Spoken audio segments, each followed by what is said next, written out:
We live in interesting times for the headlines.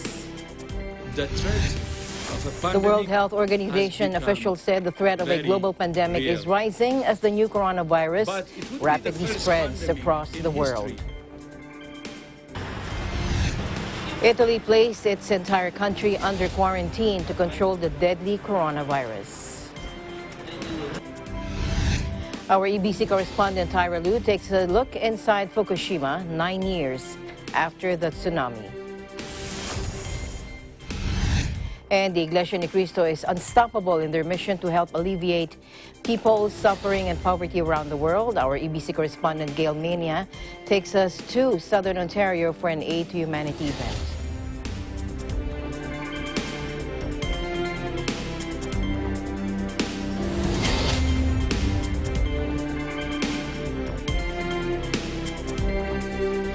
I'm Alma Angeles, wherever you're watching from around the world. Thank you very much for joining us, and now to the news.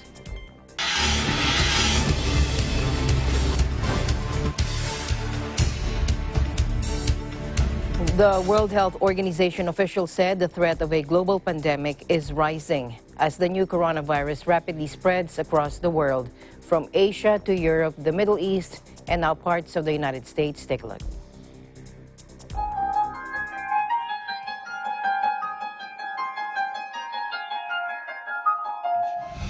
Now that the virus has a foothold in so many countries, the threat of a pandemic has become very real.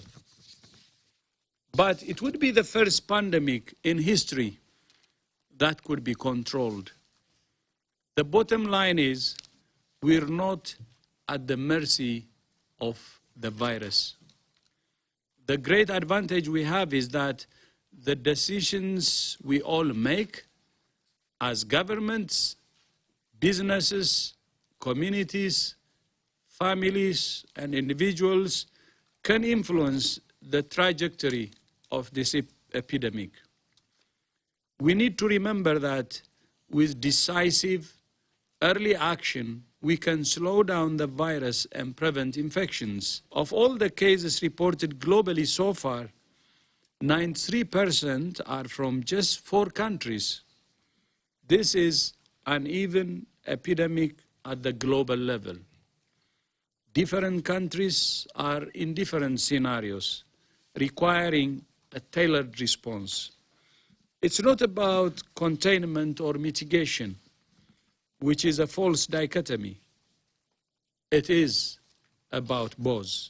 The real tragedy, I think, in the coming days and weeks will be the moral hazard and the dilemma that health workers may face if they've got COVID-19 patients in front of them who need help and they don't have the protective equipment to protect themselves. Would you like to be that health worker? Would you like to be a doctor or a nurse having to treat a patient knowing full well that you are not protected? More than 4,000 people have died and over 110,000 have been infected worldwide, with the majority in China, though daily infections are now growing at a much faster pace abroad.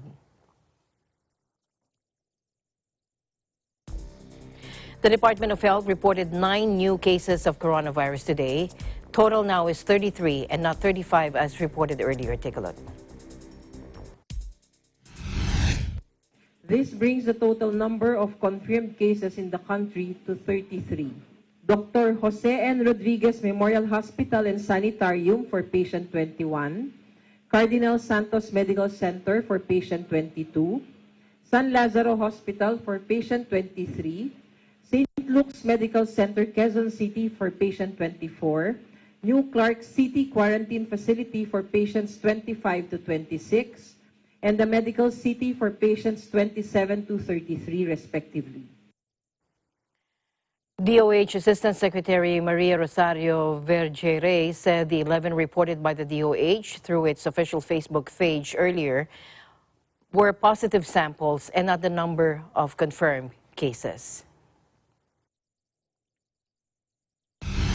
Meanwhile, the Department of Foreign Affairs on Tuesday confirmed that a 4th Filipino national tested positive for coronavirus disease or COVID-19 in Hong Kong.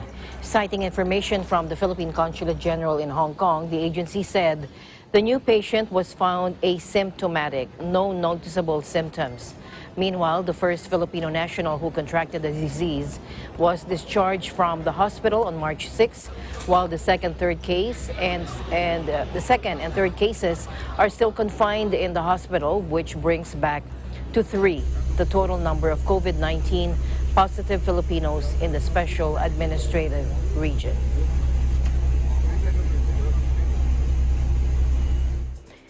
And Italy has placed its entire country under quarantine to control COVID-19 disease. The measures extend a quarantine zone that Italy had imposed on its industrial northern heartland around Milan and Venice on Sunday. The national restrictions will run until April 3 and mean that schools and universities will all immediately close. Serie A football matches and all other sporting events are also being suspended for the coming month.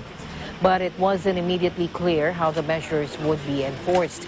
Trains and numerous flights continued to operate into and out of Milan on Monday, despite the earlier set of restrictions for its Lombardy region.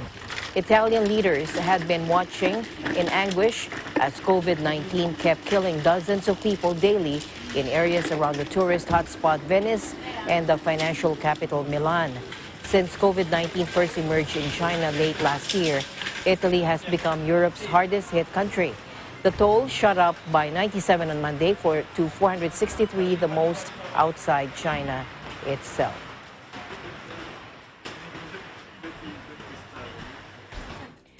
Prison inmates from the Torre del Gallo prison in Pavia, Italy riot over visitor restrictions imposed to prevent the spread of the novel coronavirus. Take a look. Jails have been ordered to stop all visits and limit day releases. Around a dozen prisoners at the San Vittore prison in Milan managed to climb onto the roof of one of the wings and shouted slogans as the police and prison guards below looked on. It was the second day of unrest following revolts in at least 10 jails across the country Sunday, from Bergamo, Venice, and Modena in the north to Bari and Naples in the south. Prison Guard Union SPP said at least 23 prisons had been involved in protests between Sunday and Monday amid frustration over measures aimed at preventing the virus entering the prison system. Italian Prime Minister Giuseppe Conte announced sweeping measures, putting the entire country on lockdown on Monday as confirmed coronavirus cases continue to soar past 9,000, killing 724 in the country. Chinese President Xi Jinping arrived in Wuhan on Tuesday for his first visit to the epicenter of the coronavirus epidemic since the crisis erupted in January, a major sign that officials believe the outbreak is under control. President Xi's unannounced visit comes as unprecedented quarantine measures that have sealed off Wuhan and the rest of central Hubei province since late January appear to have paid off, with new infections dropping dramatically in recent weeks. The Communist Party leader arrived by plane in Hubei's capital for an inspection of the epidemic prevention and control work in the region, according to the official Xinhua news agency. China reported only 19 new cases on Tuesday, the lowest figure since it started publishing data on January 21. 17 cases were in Wuhan, while the other 2 were imported from abroad. The country had been tallying thousands of cases every week in January and most of February.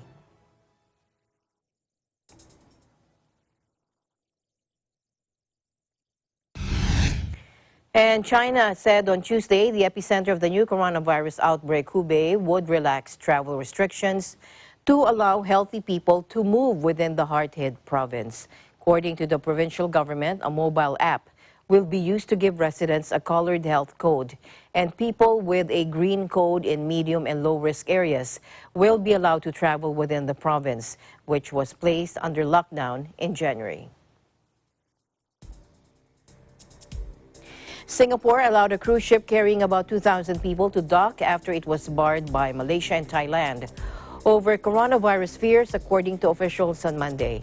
The Costa Fortuna was turned away from the Thai holiday island of Phuket and the Malaysian state of Penang in recent days, despite having no suspected virus cases among its passengers and crew. But the ship carrying dozens of people from Italy, which has been hard hit by the virus, was allowed to dock at its home port of Singapore Tuesday as scheduled. The vessel, which set sail from Singapore on Tuesday last week, said no passengers were feverish or had other symptoms. Thailand refused to let the ship dock due to restrictions on people with recent travel history to Italy, while Malaysia has barred all cruise ships from the country's ports because of coronavirus fears. Italy has been hard hit by the virus, and officials said all passengers on the Costa Fortuna had completed necessary checks related to the virus before the start of the cruise. To the U.S. now, the first passengers were taken ashore from a coronavirus-hit cruise ship that docked at California's port of Oakland on Monday, with the infected being dealt with in proper isolation, and that is according to the U.S. Vice President Mike Pence. The Grand Princess arrived in the San Francisco Bay after days stranded at sea with 21 confirmed coronavirus infections among more than 3,500 passengers and crew. Take a look. Brief word about the Grand Princess. The Grand Princess has docked this afternoon in Oakland, California, at a commercial dock. 25 children, we were happy to learn through the screening over the last 2 days. The 25 children on the ship are all healthy. Of the people that have contracted the coronavirus, 21 in all, they are being dealt with in proper isolation, working with health authorities in California. We hope before the end of today to begin to disembark California residents to Travis Air Force Base and Miramar. We've made arrangements with Canada and the UK to take their passengers back. They'll be transported directly to the tarmac, charter flights home, and tomorrow the remaining passengers will be transported again through very, very carefully controlled environments, buses, out to the tarmac and flown to military bases in Georgia and Texas. All the passengers will be tested, isolated as appropriate, quarantined as appropriate.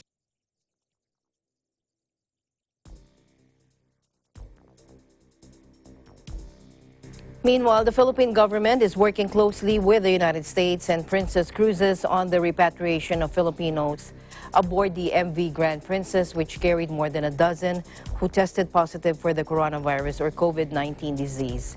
Philippine Consul General to San Francisco, Henry Bensurto Jr., said there are 529 Filipino crew and 9 Filipino passengers on the ship that has reportedly started disembarking guests in the port of Oakland on Tuesday morning. Citing an announcement from the California governor, Gavin Newsom, Mr. Bensurto said all the crew members would stay in the ship where they will be tested and then quarantined. At present, the Consulate General in San Francisco is still awaiting confirmation about the 6 Filipino crew said to be among those who tested positive for COVID-19. He noted that those who were diagnosed with the virus and needed medical attention would be brought to medical facilities for treatment. According to reports, the MV Grand Princess previously carried the first person who died from COVID-19 in California. Dr. Anthony Fauci of the National Health Institutes and Allergy said there's no reason not to go on cruise ships if you are healthy. Let's listen in.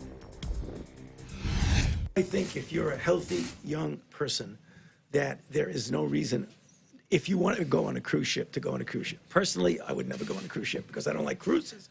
But that's another story.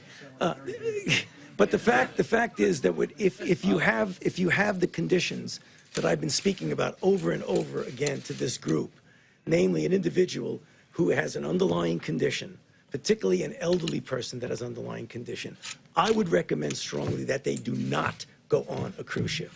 Yeah, thank you. So we know the coronavirus reacts a lot like the flu in the way it spreads and in the way we prevent it.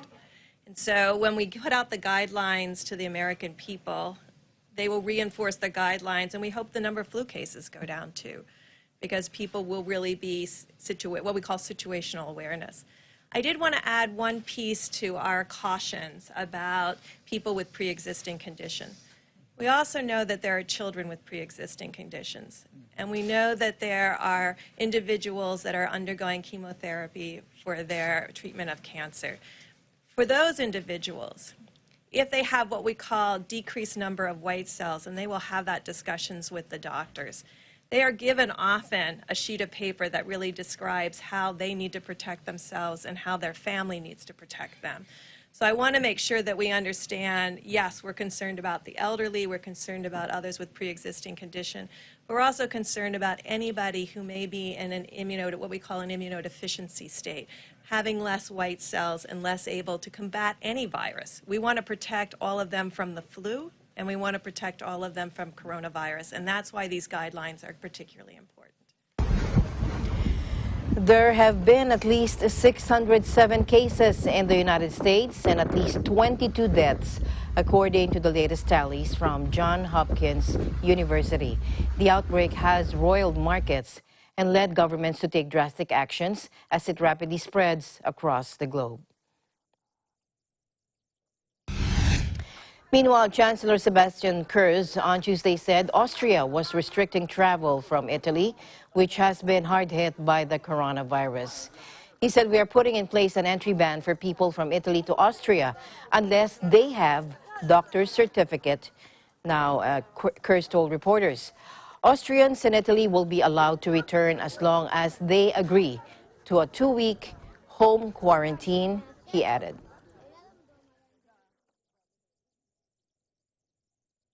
And the news continues. Zero and Eagle News will be right back.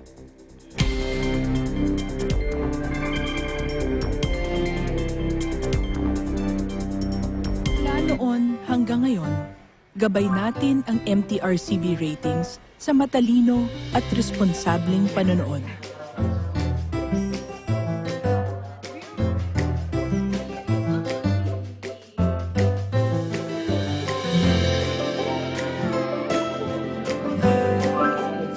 Sa tamang pagsunod sa MTRCB ratings, ginagawa nating ligtas at makabuluhan ang panonood ng bawat miyembro ng pamilyang Pilipino.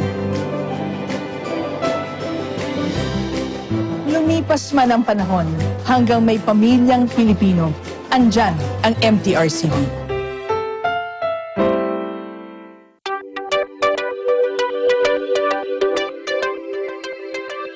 Net25 is now available on OSN, the largest entertainment network in the Middle East and North Africa.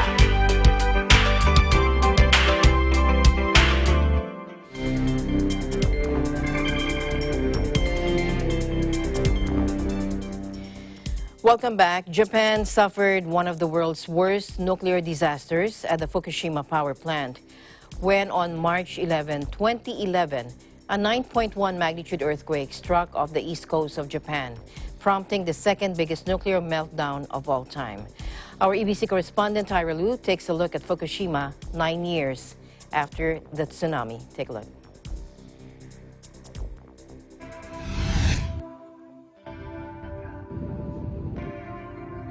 Fukushima in northeastern Japan has changed so much after the triple disaster that hit the prefecture's eastern region on March 11th, 2011.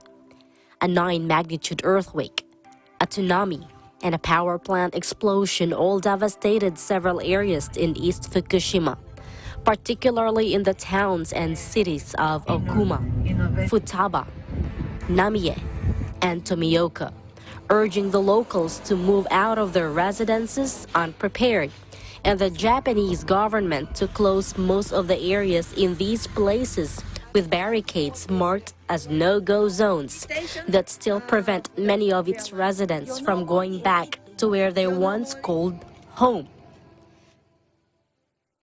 Now, almost a decade after the terrible chains of calamity, East Fukushima seems just like any ordinary place undisturbed by the wrath of nature, as all the tremendous debris of the Great Destruction have all been cleaned and cleared up, but not the memories of the tragedy that remained vivid in the minds of its residents. Today, as it marks the 9th anniversary of the 3/11 Tohoku disaster, let us visit the place and see how the people are recovering and coping up with the huge changes Fukushima has been undergoing for almost a decade. As we speak with few of the residents who never left home despite the odds. About 3.5 hours drive from central Tokyo, we stopped by Kibo no Bokujo, or the Ranch of Hope, where we met the cow Godzilla, as he calls himself. This is Yoshizawa-san, the cattle farmer, who, after orders of evacuation was released, risked his life, broke into the property and fed all his animals. The government later gave him orders to euthanize his cattle due to nuclear contamination, but he refused to heed their call, saying he will keep the animals as a living proof to the people of what has happened. Being against the nuclear power plant in the first place, he wants the people to remember what happened and calls for the government to take full responsibility. Cow terrorist, not violence. I am Cow Gojo. Passing by this once busy train station in central Namiye in eastern Fukushima, it seemed like non-operational as the place looked deserted with no commuters or even station attendants on site. Right now we are here in Namiye.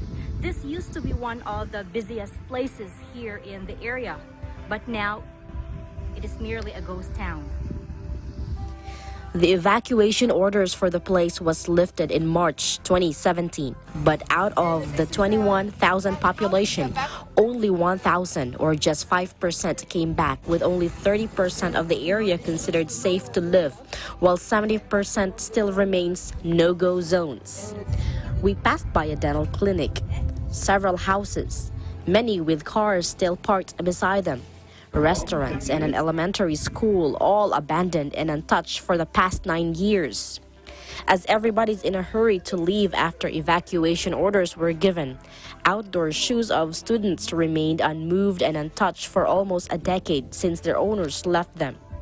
Residents and even this restaurant's owner, together with the patrons and diners, hurriedly fled the place, leaving their belongings behind, expecting to return the next day, only to find out they were not returning to the place until after 6 years. And yet, nobody dared come back anymore.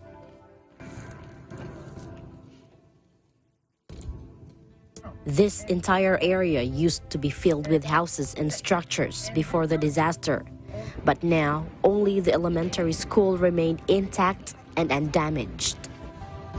This part of the town was greatly hit by the tsunami. Out of the 1,000 people living in this place, over hundreds died from the tsunami. This is where the tsunami first hit the area. The wave came in 3 times. This seawall, as you can see behind me, so this is a newly built seawall. So it was just constructed right after the tsunami hit this area. However, even if it was constructed at that time, it still could not save most of the area since it's still lower compared to the height of the tsunami. Now we are on our way to this school situated just about 30 meters away from the Fukushima power plant. And this was the first area hit directly by the tsunami. So let's check out this school. All of the students and the staff in this school actually survived the tsunami. The school served as the area's meeting point for emergencies. Minutes prior to the tsunami, students, teacher, and their principal were already at the place. Upon hearing the possible tsunami announcement, a student suggested to go to higher grounds. Immediately, the principal acted and led all 77 elementary students to the only hill in the area located 1.5 kilometers away from the school. Residents along the way saw the children and went out of their houses to run with them to Ohira Yama, escaping the rushing waters that started to catch up on them. All of them made it to the top of the hill safely. Watermarks from the tsunami stained the upper part of the school building and stopped the clock on the tower at exactly the same time the water covered the building. Up to the present, it remains untouched since then. The Japanese government plans to preserve the school and develop the entire area into a memorial park.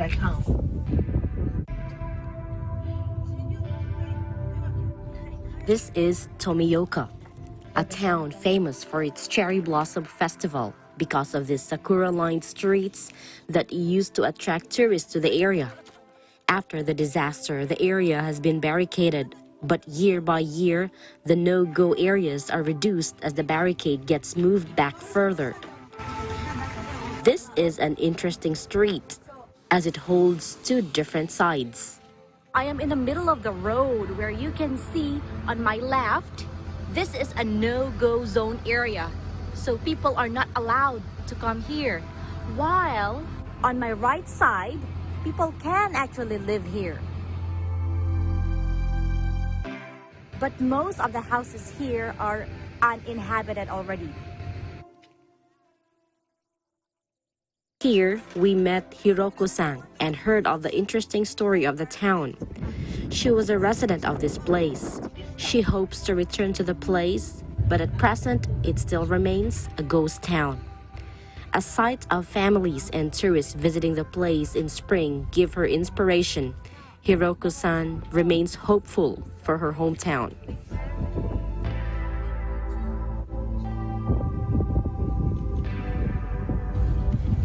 With a gauger on hand to measure the radiation level of every area we visited, it was surprising to know the total radiation count we accumulated in a whole day tour was only 0.001 millisievert.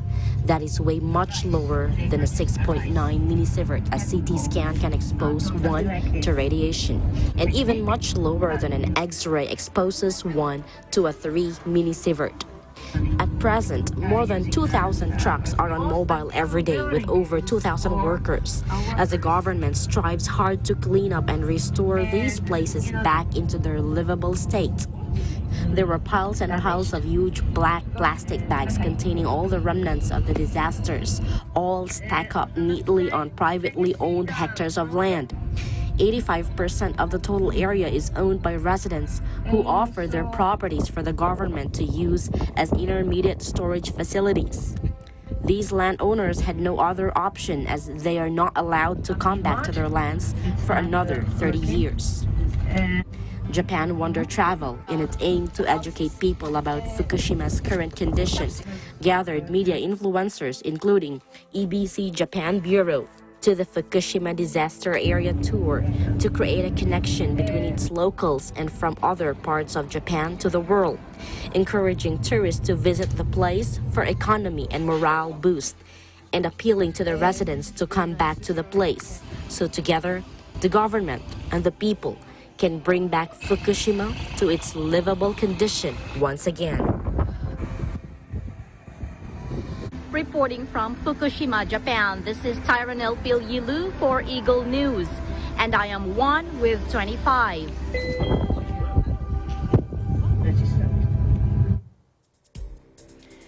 Thank you, Tyra.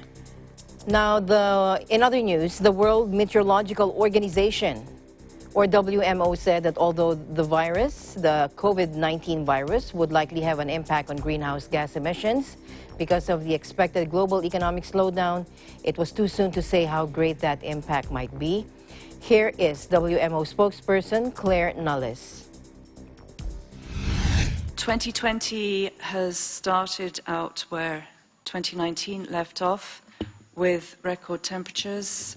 January, it was the warmest January on record, and a new report by the European Union Copernicus Climate Change Service released yesterday said that Europe had the warmest winter on record. Obviously, the impact on carbon dioxide emissions will depend on the global economic slowdown as a result of the coronavirus. But it's still early days. A lot depends on the repercussions on international transport. Any sort of depression in economic activity, reduction in electricity production from coal-powered plants, reduction in transport will make a difference. But we also need to look at efficiency gains. If these plants are running at half capacity, or if you've got planes flying which are a quarter full, that's not really going to make a big impact. Now, Ms. Nulles was speaking in Geneva, where she announced that the European region, as we heard earlier, has just seen the warmest winter on record, and February was the second warmest, both globally and for Europe. Both December to February, there was persistent mild weather over Europe, particularly in the north and east. The average temperature was almost 1.4 degrees Celsius higher than that of the previous warmest winter from 2015 to 2016, when there was a strong El Niño effect. Now, this year's record temperatures are an alarming 3.4 degrees Celsius above the 1981-2010 norm, according to the WMO.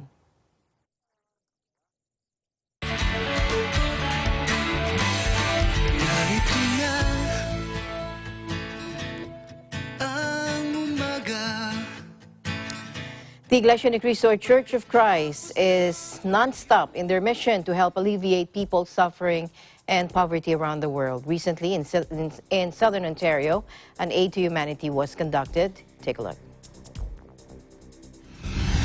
Helping people who are in need is part of the global campaign of the Iglesia Ni Cristo Church of Christ through its charitable arm, the FYM Foundation. Southern Ontario District here in Canada has been continuously supporting the FYM Foundation in its ongoing initiative of helping the less fortunate in their respective communities. Today, they have reached out to their fellow men in 3 different venues located at Windsor, London, and Bolton simultaneously. All over the world, poverty strikes anywhere, even here in this part of the world, here in Canada. That is why, to extend our help to our fellow men, especially those who are in need in life, so the brethren, they try their very best to invite those who are less fortunate, and those fellow men, they receive simple or goodie bags for them to use as their basic needs. And most especially, our goal while we are doing this kind of event, for us to share our faith with them. The giving of care packages participated by the members from the Windsor and Leamington GWS is happening at 3221 Walkers Road, Windsor, Ontario. In this day and age, there are many people who are less fortunate, no jobs, or homeless. So I'm really happy for our Church of Christ, our Executive Minister, Brother Eduardo V. Manalo, for thinking about people of this community, those who have nothing much. Meanwhile, London GWS, Niagara Falls, Hamilton, and Guelph locales donated packages at 799 Homeview Road, London, Ontario. This is the wonderful job you people are doing around the world. I saw in the video what is going on around the world and how our group is helping people going all around the world, and that's wonderful, wonderful thing you guys doing. At the same time, volunteers from Mississauga North, Mississauga East, Mississauga South, Mississauga West, Brampton, Milton, and Norval congregations hold their event at Albion and Malton Community Centre, Bolton, Ontario. The people are really enjoying the benefits of it, and I pray that it will continue to be like that, and if you get bigger, that you'll be able to give more people benefits and the help that you're giving them now. Once again, giving back to the community, especially those who are in need, is an advocacy that all members of the Iglesia ni Cristo all over the world have been consistently working on. For Eagle News, Gail Miana, Southern Ontario Bureau, Canada.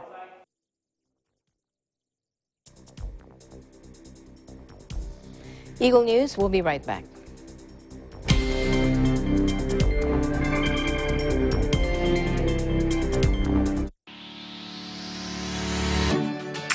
Mga kababayan, lalo na sa mga OFWs sa Middle East at North Africa, may good news kami para sa inyo. Mapapanood na ninyo ang Net25 at iba pang Filipino channels na hatid ng OSN sa presyong abot kaya.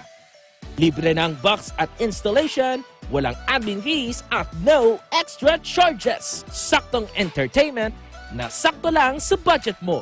Bumisita na sa pinakamalapit na OSN store o dealer. And subscribe now!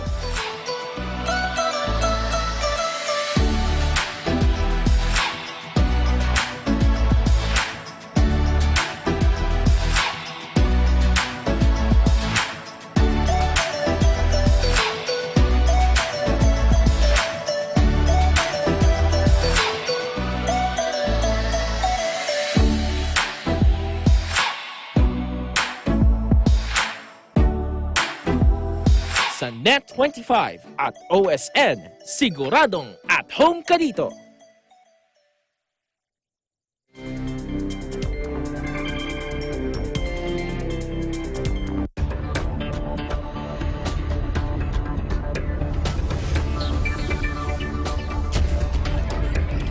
Okay, now stock futures rebounded early Tuesday morning after the S&P 500's worst day since the financial crisis.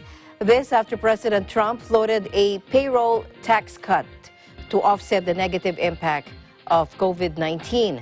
The potential tax incentives come on top of an $8.3 billion spending package President Trump signed last month. Here's President Trump during a press conference on the coronavirus with his task force. Take a look. Thank you very much. We just attended a very important task force meeting on the virus that everybody is talking about all over the world, no matter where you go. That's what's on people's minds. And we are going to take care of and have been taking care of the American public and the American economy. We are going to be asking tomorrow, we're seeing the Senate. We're going to be meeting with House Republicans, Mitch McConnell, everybody, and discussing a possible payroll tax cut or relief, substantial relief, very substantial relief. That's a big number. We're also going to be talking about hourly wage earners getting help so that they can be in a position where they're not going to ever miss a paycheck. We're going to be working with companies and small companies, large companies, a lot of companies, so that they don't get penalized for something that's not their fault. It's not their fault. It's not our country's fault. This was something that we were thrown into. And in a report on CNBC, it said that at around 6:15 a.m. ET Tuesday, futures on the Dow Jones Industrial Average indicated an opening surge of 1,100 points on Tuesday. S&P 500 futures and NASDAQ 100 futures also pointed to a sharply higher open for the two indexes on Tuesday. Now, yesterday, world stock markets had capitulated on what has become known as Black Monday, with the Dow Jones Index in the U.S. losing more than 2,000 points and the crash even triggering the emergency break in early trade amid panic selling. But there was some relief on Tuesday as oil prices jumped around 6% after plunging by a third the previous day in their worst session since the 1991 Gulf War.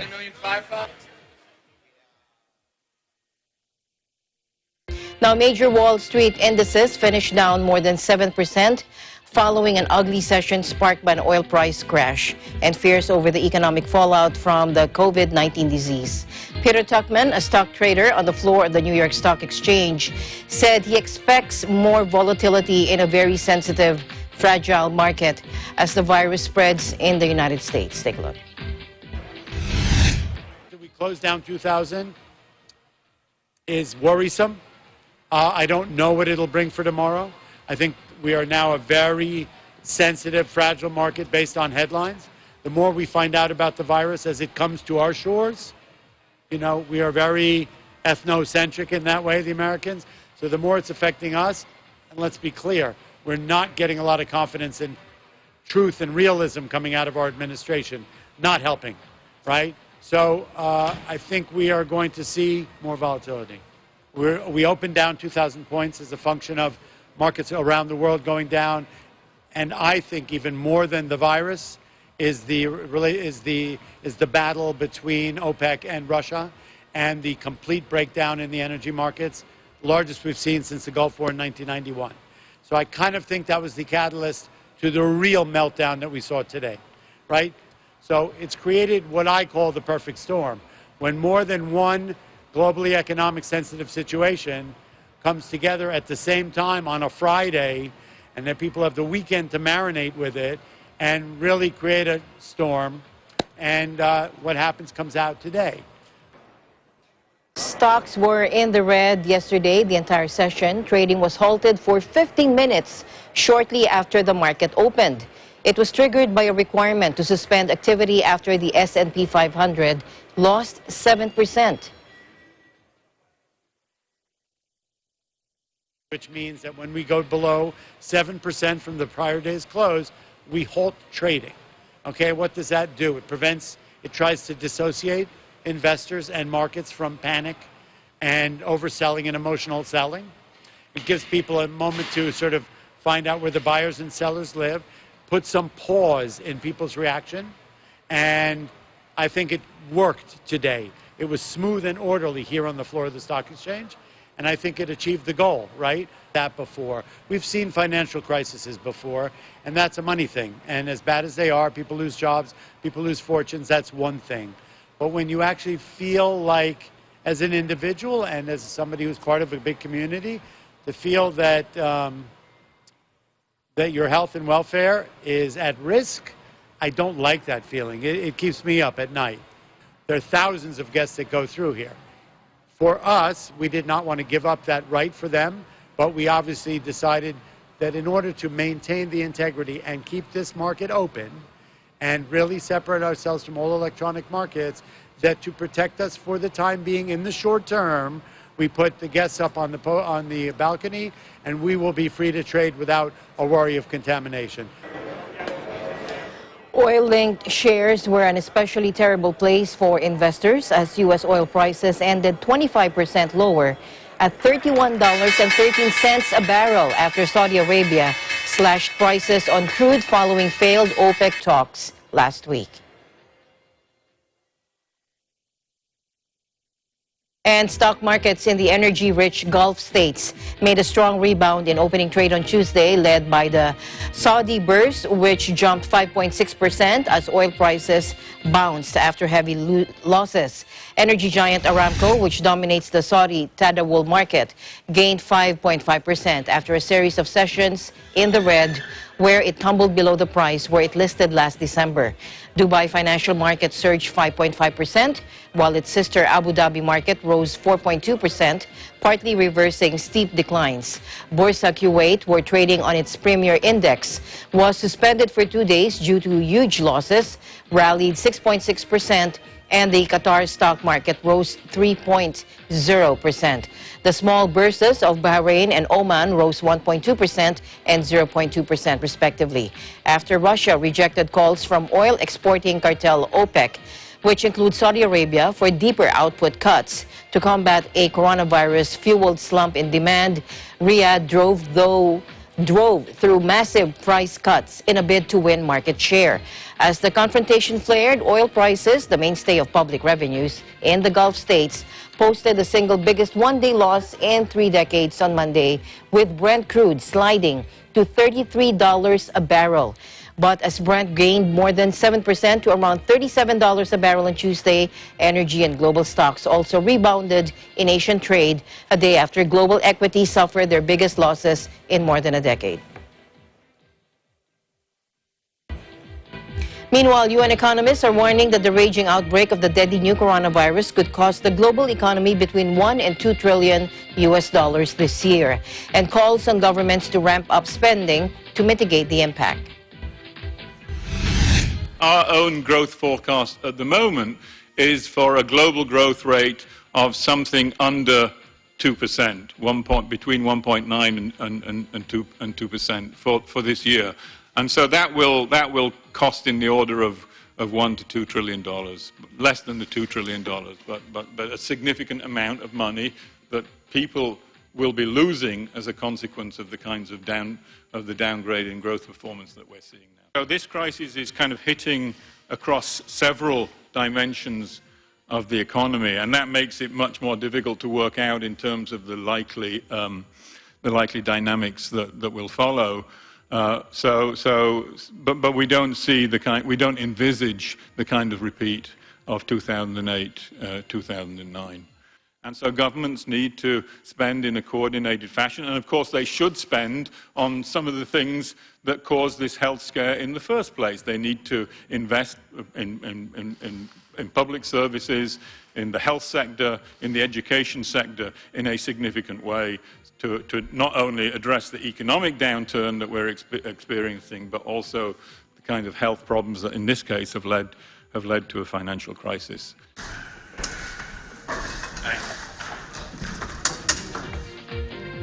In other business news, Russia's RTS stock index dived more than 10% on opening Tuesday after a public holiday following a crash in oil prices that saw the ruble and global markets post massive losses.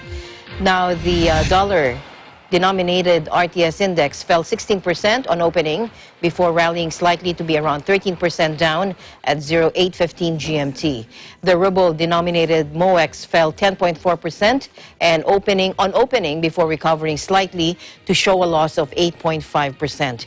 The Russian ruble tumbled in value Monday to trade at 75 to the US dollar, a rate last seen in early 2016. On Tuesday, it rose slightly and was trading at around 72 to the dollar and 82 to the euro. The market sold off after Russia on Friday failed to come to a deal with oil export cartel OPEC on further reducing output by 1.5 million barrels per day. Shares in Russian oil and gas companies, particularly Rosneft, fell sharply on Russian stock markets on Tuesday following the lead of their peers overseas.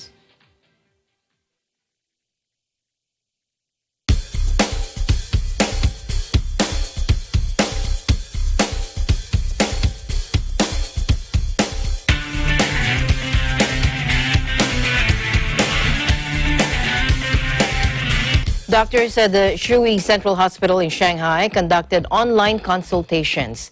Millions of Chinese are heeding calls to reduce person-to-person encounters, and as many are fearful of entering hospitals or simply can't reach clinics due to virus-related transport restrictions. Telemedicine is booming. Take a look. 大家只要拿出手机，在任何网络只要有网络的地方，就可以跟我们徐汇医院对话，甚至在网上可以接收我们徐汇云医院的咨询或者医疗的服务。我们的思路是。 As millions of Chinese heed official calls to reduce person-to-person encounters, are fearful of entering hospitals, or simply can't reach clinics due to virus-related transport restrictions, telemedicine is now booming. Online platforms for consulting doctors offered by tech leaders Tencent, Alibaba, and a range of other providers have reported a surge in demand since the virus emerged in January. Users download an app, then join a queue of patients. After a brief consultation, doctors give medical advice, which may include merely rest, consulting a specialist, which also can be done online, or prescription medication.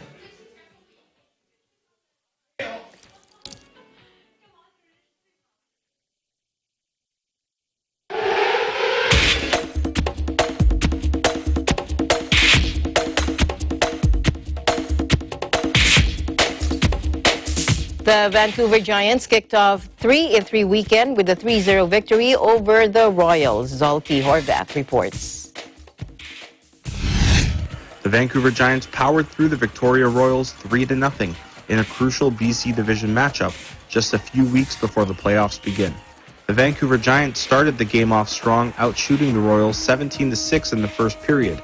Defenseman Trevor Longo opened the scoring on an impressive shot that snuck past Royals goalie Adam Ivanov. The goal was Longo's 6th of the season and was the eventual game winner for the Giants, while the Royals netminder Ivanov went on to save 32 of 34 shots on goal in the loss. The Giants' defense played some of its best hockey of the season, allowing only 18 shots on goal. Leading the defense was goal scorer Trevor Longo. Giants head coach Michael Dick mentioned the great play of Longo as well as the rest of the defensive unit. He did a lot of good things. He played well on both sides of the puck. He was physical. He activated a lot of the transition that we had out of our zone. So again, I think all year long we talked about our defense being a big part of our transition game, and I thought they did a pretty good job of that. The third period gave the Giants 2 more goals. Bowen Byram scored his 11th of the season and then assisted an empty netter by Milos Roman to close out the game. Although he had a solid performance, Byram noted that the team as a whole still has a lot to improve on. Yeah, I thought we played pretty well. I think we have areas in our game where we can get better in for sure. So we just got to regroup and watch some video and get dialed in for our next couple of games. Just days ago, both teams clinched the spot in the playoffs with wins in their respective games. With the win tonight, the Giants took second place from the Royals with 2 games in hand. Both teams will look to focus up and start preparing for March 27th, the opening day of the 2020 WHL playoffs. Zsolti Horvath, Eagle News, 1 with 25. Thank you, Zolti. And that's the news for tonight. Join us online and here again tomorrow evening. From all of us here at Eagle News, thank you. And we'll see you soon. I'm Alma Angeles, always 1 with 25. Good night.